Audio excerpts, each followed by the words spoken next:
All right, well, it's official. Our Critics' Choice film critic, Felipa has Barbenheimered. Now, she talked about Barbie last week, and this week we're talking about the Christopher Nolan epic film, of course, that is Oppenheimer, which we're describing as a monumental piece of U.S. history. It absolutely is. Oppenheimer is probably one of the most brilliant, captivating films of our time, where we're literally presented with an historic timeline as to the creation of the atomic bomb. From Albert Einstein's theory of relativity to his relationship with Oppenheimer, we learn about the man who gave the world the power to destroy itself with not one, but two atomic bombs. The film is based on the book American Prometheus, the triumph and tragedy of Robert J. Oppenheimer. The role is played to perfection by Irish actor Cillian Murphy, who first worked with Christopher Nolan as the Scarecrow in The Dark Knight. Now, Oppenheimer is a physicist who from the very beginning separates the concepts of fission, or the splitting into parts, and fusion, a merging of elements, which is exactly what this film accomplishes, as it takes you back and forth to important times in his life that will clearly change the course of the world. The film takes us to his studies in quantum physics in Germany, to teaching about quantum physics in the 1930s, while participating in activism to save the Spanish Republic from the fascist regime during the Spanish Civil War. He becomes the director at the site at Los Alamos, New Mexico, where he says if you can combine physics and New Mexico, life would be perfect.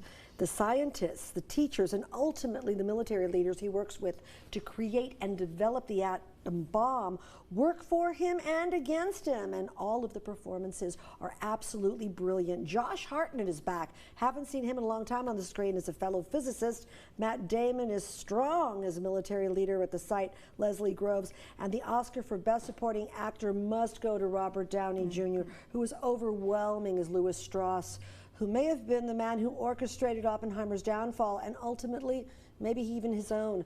The controversies surrounding Oppenheimer's life include his womanizing and in a long-term relationship with a political rabble-rouser named Jean Tatlock, expertly portrayed by Florence Pugh. She's one to watch. His wife, who travels to Los Alamos and painfully deals with his controversies, all the while turning to alcohol, is touchingly played by Emily Blunt.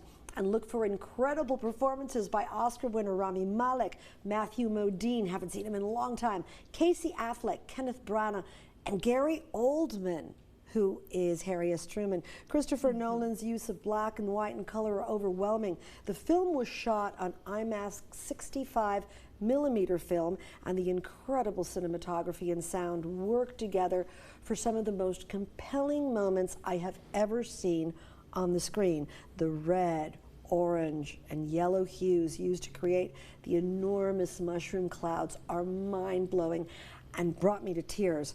We never see the destruction caused, but the casualties are discussed, and as a result of the turbulence that, of course, is everywhere. The movie is over 3 hours long. Be prepared, and you will feel it, but it's an incredible piece of history that now will be preserved for future generations. Oppenheimer could very well be the movie of the year. That's right. Well, I've seen it, and I agree with all your points. Very good movie, very long, but it goes by so fast because you're just captivated by it. The performances are incredible. Cillian Murphy over the top, but Robert Downey Jr. is a must-see in this film. He really is, and it's really good to see, like you said, he's definitely going to have to get that supporting actor. Yeah, I said last week Will Ferrell, but now it's going to be Will Ferrell versus Robert Downey Jr. Stay tuned. So many good movies this summer. Felipa, thank you for this amazing review. Thank you so much. All right, thank you so much. We'll be right back after this break.